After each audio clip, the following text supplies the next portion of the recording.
Наше гасло навчати, діяти, рятувати. Це не просто слова, це щоденна робота, яку я виконую разом із громадою.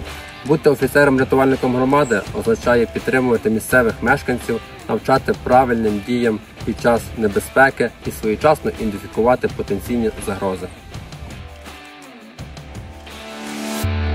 Я постійно взаємодію з мешканцями, знаю особливості території громади, розумію потреби людей і дію на випередження. Займаюся постійним моніторингом стану безпеки в громаді. Безпека – це не лише реагування на надзвичайні ситуації, це насамперед про довіра та співпраця.